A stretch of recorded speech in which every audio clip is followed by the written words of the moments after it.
ओम नमः शिवाय। तो भक्तों, सावन महीने में आपने सोमवार की बहुत सी पुरानी कथाएं सुनी होंगी, लेकिन कहा जाता है कि उन कथाओं का महत्व 16 सोमवार व्रत में किया जाता है। परंतु सावन महीने की एक विशेष कथा है जो मैं आपको सुनाती हूँ। प्राचीन समय में एक नगर में एक बुढ़िया परिवार सहित रहती थी। उसके परिवार में एक लड़की और 2 लड़के थे। लड़के बड़े थे, परंतु अभी दोनों की शादी नहीं हुई थी। लड़की भी विवाह के योग्य हो चली थी। बुढ़िया धार्मिक विचारों वाली स्त्री थी। उसके घर के पास भगवान शिव का एक मंदिर था, जिसमें वह साधु रहता था। वह बड़ी श्रद्धा से भगवान शिव की सेवा करता था। बुढ़िया भी प्रतिदिन सुबह नहा धोकर मंदिर जाया करती थी। शिवरात्रि के दिन सुबह बुढ़िया अपने बच्चों को साथ लेकर मंदिर पहुंची। सभी ने बड़ी श्रद्धा से भगवान शिव की पूजा अर्चना की। घर को वापस आते समय बुढ़िया ने साधु को बच्चों को आशीर्वाद देने को कहा। साधु ने लड़कों को बहुत से आशीर्वाद दिए, परंतु लड़की को कोई आशीर्वाद न दिया। बुढ़िया ने साधु से हैरान होकर नम्रता सहित प्रश्न किया, हे महात्मा, आपने लड़कों को तो बहुत से आशीर्वाद दिए, परंतु मेरी इस प्यारी बच्ची को आशीर्वाद क्यों नहीं दिया? कृपया मेरी शंका का समाधान करो। साधु ने सबकी ओर स्नेह की दृष्टि ढाली और कहा कि मैं इस लड़की को आशीर्वाद नहीं दे सकता, क्योंकि इसके भाग्य में सुहाग का सुख नहीं है। साधु के वचन को सुनकर सभी हैरान हो गए। सभी के चेहरों पर परेशानी की लकीरें प्रकट हो आई। बुढ़िया ने साधु से प्रार्थना की कि इसका कोई उपाय हो तो कृपया कहें, जिससे हमारी प्यारी बेटी को सुहाग की प्राप्ति हो। हम अपनी बेटी के इस कष्ट को दूर करने के लिए कुछ भी करने को तैयार हैं। अगर हमारे प्राणों की आहुति से ही हमारी बेटी का भला हो सकता है, तो हम उसके लिए भी तैयार हैं। उन सब की इस प्रकार की बातें सुनकर साधु कुछ देर मौन हो गया। साधु ने कहा कि एक उपाय है, परंतु उपाय बहुत कठिन है। इसमें प्राण जाने का भी भय है। सभी ने साधु से प्रार्थना की, कृपया उस उपाय को हम पर प्रकट करें, हम उसे अवश्य करेंगे।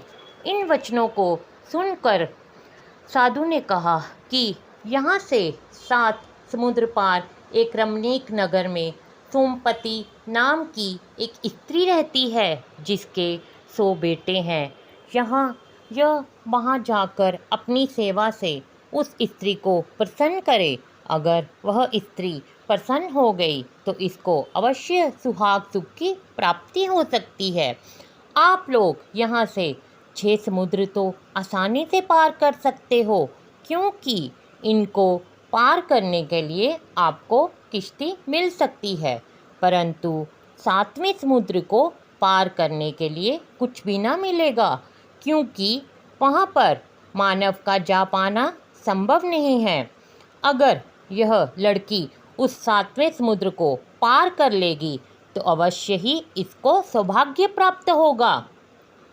साधु के कथानुसार वे सभी भगवान शिव के सहारे घर से निकल पड़े। 6 समुद्र तो उन्होंने भगवान की कृपा से आसानी से किश्ती में बैठकर पार कर लिए, परंतु 7वें समुद्र के तट पर पहुंचकर वे उसे पार करने के उपाय को सोचते हुए भगवान शिव की उपासना आराधना करने लगे। भगवान शंकर की कृपा से उन्हें वहाँ एक पेड़ दिखाई दिया। पेड़ के ऊपर एक हंस बैठा हुआ था। हंस ने उनसे कहा कि मैं इस पेड़ के पत्तों से आप लोगों को एक बेड़ी बनाकर देता हूँ। सभी ने सोचा कि अगर भगवान की कृपा होगी तो यह बेड़ी हमें हमारी मंजिल पर पहुंचा देगी, नहीं तो मौत तो निश्चित है। उन्होंने हंस से बेड़ी बनाकर देने की प्रार्थना की। हंस ने कुछ ही समय में उनको बेड़ी बनाकर दे दी। सभी ने हंस का धन्यवाद किया और भगवान शिव के नाम का सहारा लेकर बेड़ी में सवार हो गए। ओम नमः शिवाय का जाप करते करते वे लोग 7वां समुद्र भी पार कर गए। थोड़ी दूर चलने पर वे रमणीक नगर में पहुँचे। वहाँ पर उन्होंने सोमपति को देखा और उसके सुपुत्रों व बहुओं को देखा। उसके बहू बेटे सभी अलग अलग रहते थे। वे सभी सोमपति के घर के पास छुपकर रहने लगे। सोमपति रोज सुबह स्नान करने के लिए नदी पर जाया करती थी। जैसे ही सोमपति स्नान के लिए घर से निकलती थी तो वह लड़की हर रोज़ चुपचाप उसके पीछे से घर में आती, घर का झाड़ू, चौका, बर्तन आदि साफ करके उसके घर आने से पहले वापस अपने परिवार में पहुंच जाती थी। हर रोज़ जैसे ही सोमपति स्नान आदि से निवृत्त होकर घर को वापस आती तो घर की साफ सफाई देखकर हैरान होकर सोचती कि कौन मेरे पीछे से आता है जो मेरे घर की सफाई, बर्तन आदि साफ कर जाता है। मैं उसको कैसे देखूं? ऐसे ही महीनों बीत गए। एक दिन किसी कारणवश सोमपति की नींद कुछ देर से खुली, परंतु वह लड़की अपने नियमानुसार उसके घर की साफ सफाई के लिए आ पहुंची और अपना नित्य का कार्य करने लगी। सोमपति ने उस लड़की को देखकर पूछा, बेटी तुम कौन हो? यहाँ पर किस लिए आई हो? तुम्हें क्या चाहिए? सोमपति के वचनों को सुनकर लड़की उसी समय उसके चरणों में गिर पड़ी। सोमपति ने नींद में ही उसको आशीर्वाद दिया, बेटी दूधवती, पुत्रवती, सौभाग्यवती हो। परंतु लड़की ने फिर भी उसके पाँव से सिर ना उठाया। 3 बार यही आशीर्वाद देने के पश्चात उठकर जब उस लड़की के सिर को उठाया तो देखा कि इसके भाग्य में तो सुहाग का सुख ही नहीं है, परंतु मैंने इसे पुत्रवती होने का आशीर्वाद दे दिया है। यदि ये कैसे संभव होगा? सोमपति अभी सोच ही रही थी कि लड़की की माँ व भाई सभी वहाँ पर आ गए। सभी सोमपति से प्रार्थना करने लगे कि हे माँ, अब आप ही इसकी माँ हैं और आप ही इसको इसकी खुशियाँ दे सकती हैं। माँ सोमपति ने कहा, ठीक है, मगर यह सावन मास में आने वाले सभी सोमवार को भगवान शिव का व्रत करे। यह व्रत सभी को मनवांछित फल प्रदान करने वाले हैं। माँ पार्वती और भगवान शिव के आशीर्वाद से इसको भी मनवांछित फल अवश्य प्राप्त होगा। आप लोग भी इसके लिए सावन के प्रथम सोमवार को लड़का ढूंढना, दूसरे सोमवार को सगाई करना, तीसरे सोमवार को शाही चिट्ठी भेजना और चौथे सोमवार को बारात मंगवाना। जैसे ही लड़का लगन मंडप में बैठेगा उसी समय ही वह समा जाएगा।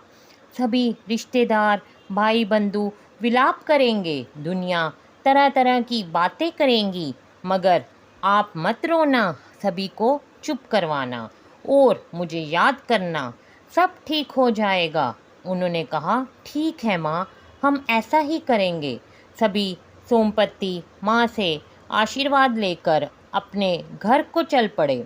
घर वापस आकर सभी बड़ी श्रद्धा से भगवान की पूजा करते हुए समय व्यतीत करने लगे।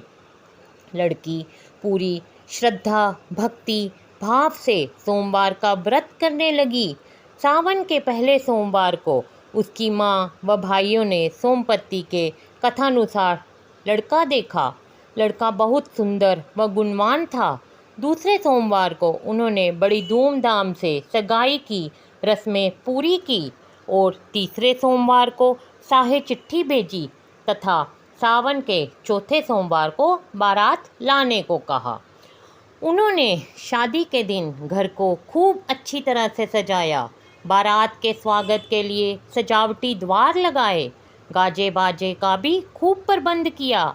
निश्चित दिन यानी चौथे सोमवार को निश्चित समय पर बहुत धूमधाम से खुशी में नाचती घूमती बारात उनके द्वार पहुंची। सभी ने मिलकर बारात का स्वागत किया, बारात को भोजन वगैरह आदि करवाया, बारात के विश्राम का प्रबंध किया। जब लगन का समय आया तो लड़के को लगन मंडप में बुलाया गया। जैसे ही लड़का लगन मंडप में आसन पर बैठा, उसी समय समा गया। लड़के के परिवार के सदस्य व बारात में शामिल सभी बाराती रोने लगे। लोग तरह तरह की बातें बनाने लगे। कोई कहता कि ये डायन है, पहले ही दिन पति को खा गई। कोई कहता लड़की कुलटा है, कोई कहता कुलच्छनी है। जितनी मुँह उतनी बातें। लड़की मन ही मन में भगवान शंकर व पार्वती को याद करने लगी। हे भोलेनाथ, मेरी इज्जत बनाए रखो, मेरे परिवार की इज्जत को बनाए रखो। हे माँ पार्वती, तुम सुहाग को देने वाली हो, मेरे सुहाग को जिंदा कर दो। लड़की की माँ व भाई परिवार सहित माँ सोमपत्ती को याद करने लगे। वह सभी बारातियों को ढांढस बंधवा रहे थे कि सब कुछ ठीक हो जाएगा। भगवान शंकर की महिमा अपरंपार है। उनकी पुकार माँ सोमपत्ती के कानों तक जा पहुँची। उसी समय माँ सोमपत्ती ने अपने सभी बहू पुत्रों पर जल छिड़ककर उन सभी को सुला दिया। उनको सुलाने के पश्चात वह अपनी पड़ोसन के पास गई और उसको कहने लगी कि कोई भी इनमें से ना जागे और ना ही कोई इनको जगाए। अगर कोई जगाएगा या कोई जाग गया तो वह मर जाएगा। इतना कहकर सोमपत्ती वहाँ से चल पड़ी। सोमपत्ती ने अपने 100 पुत्रों व बहुओं की आयु में से थोड़ी थोड़ी आयु जल के रूप में उस लड़की के सुहाग पर छिड़क कर उसको जीवित कर दिया। लड़के के जीवित होते ही शादी की सभी रस्में पूरी की गई। सभी बहुत प्रसन्न थे। शादी संपन्न होने के पश्चात माँ सोमपत्ती से आशीर्वाद लेकर डोली विदा की गई। उसके बाद माँ सोमपत्ती अपने नगर को चली गई। वह लड़की प्रतिवर्ष सावन मास के सोमवार का व्रत करने लगी। व्रत के प्रभाव से उसके परिवार में किसी चीज़ की कमी न रही और वह खुशी खुशी अपने घर में सुख से जीवन व्यतीत करने लगी। जिस तरह भगवान शिव ने उस लड़की के सुहाग को जिंदा किया, उसी प्रकार भगवान शिव सबका भला करें और सबको मन वांछित फल प्रदान करें। सावन मास के सोमवार के व्रत की विधि 16 सोमवार के व्रत के ही समान है। सावन महीने के सभी सोमवारों को यह व्रत किया जाता है।